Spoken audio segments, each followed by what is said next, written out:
Lingua Latina tutorials with Mr. K, Pensum D.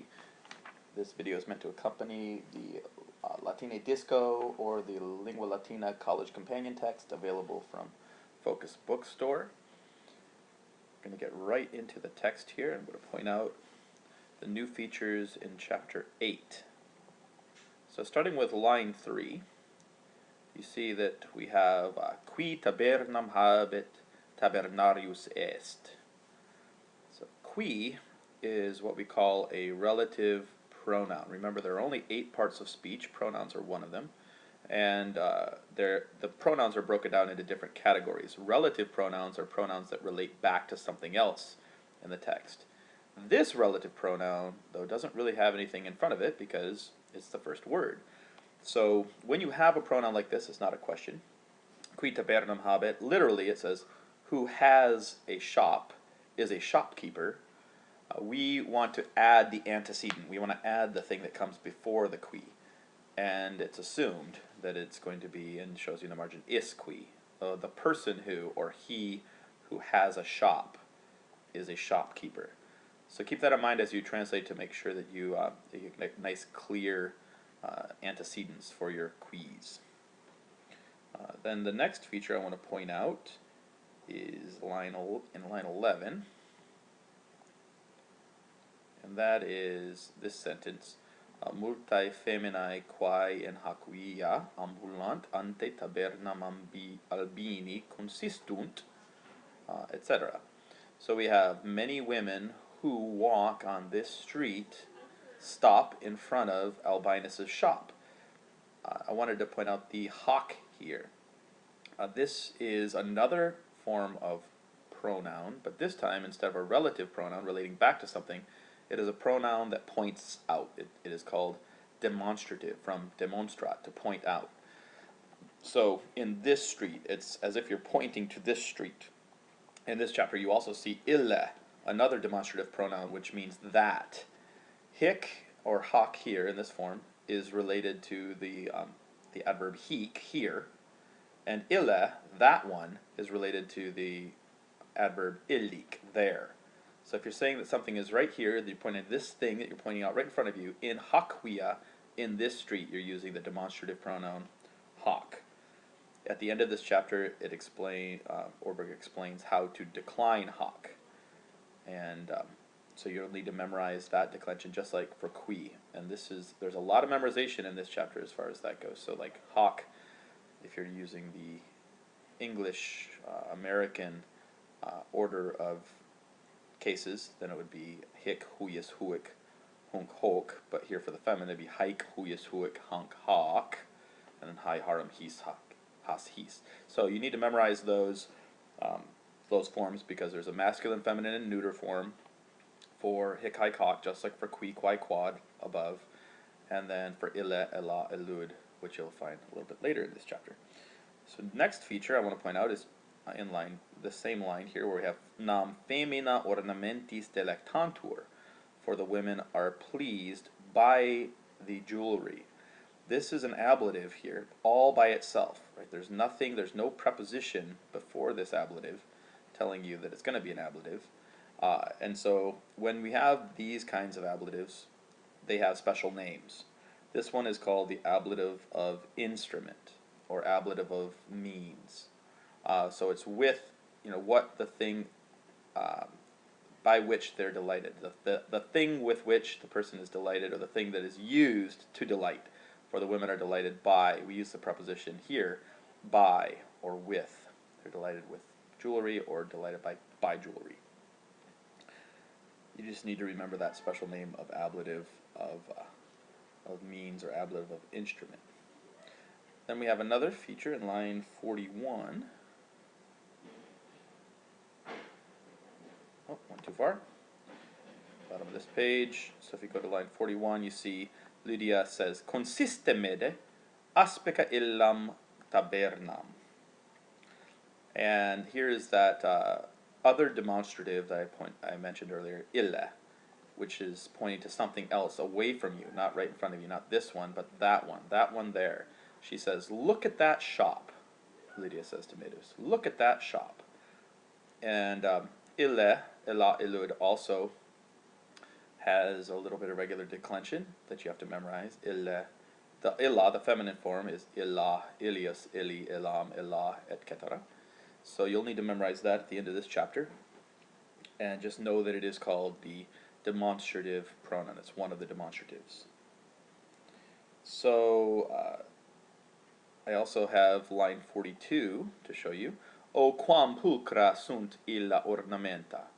Oh, how beautiful are those pieces of jewelry. And here we have a different form of quam.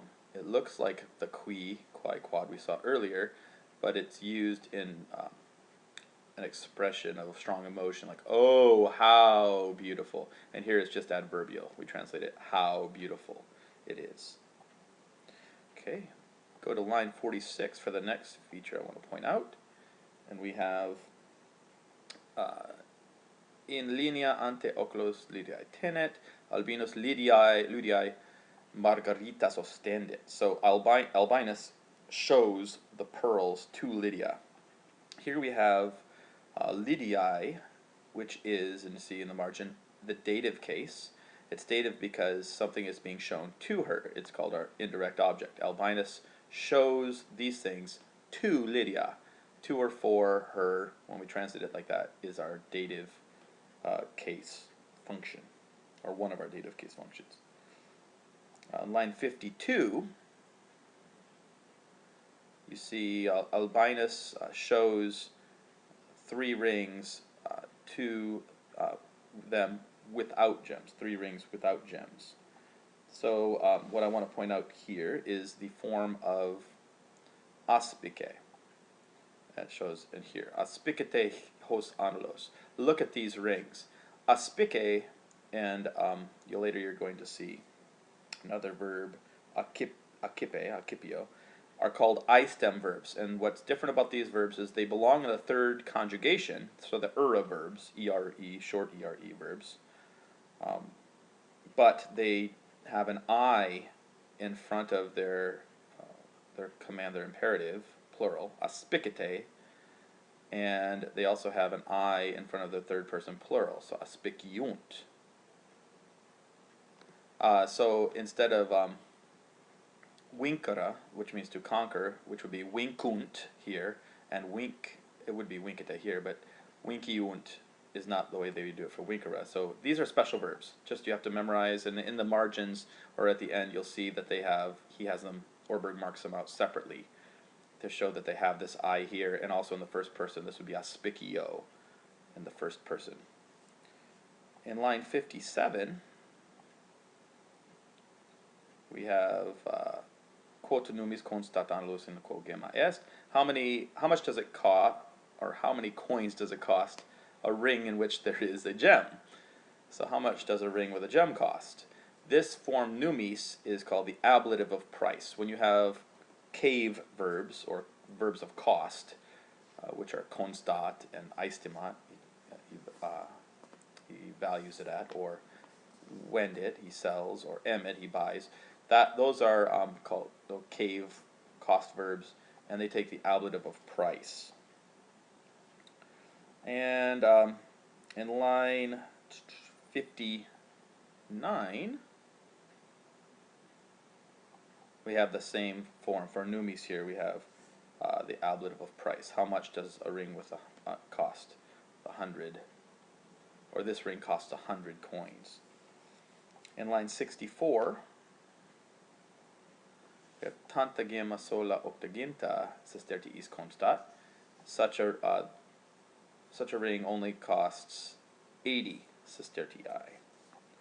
And that form of tanta we see means tam magnus, so great. Such a great gem alone, so great a gem or so large a gem all by itself costs this much. In line 72 we see quantum, which is similar to tantum except it means quam magnus, how large, how big. How big is the price, or how great is the price of that ring? Ilius annuli.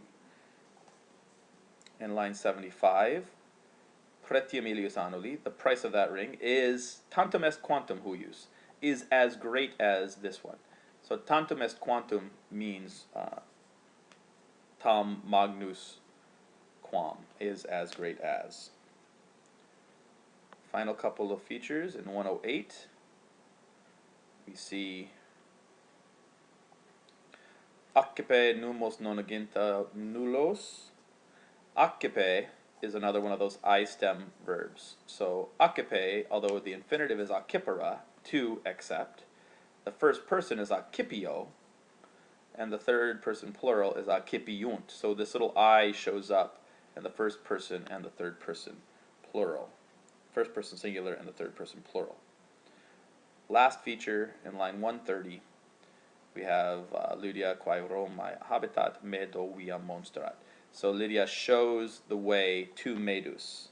And Medus is in the dative case here. Again, the same reason we had before with ostendit. She shows to him. She shows the road to Medus, to or for Medus, dative indirect object. Okay, you're ready to go try the exercises now for Pensum D.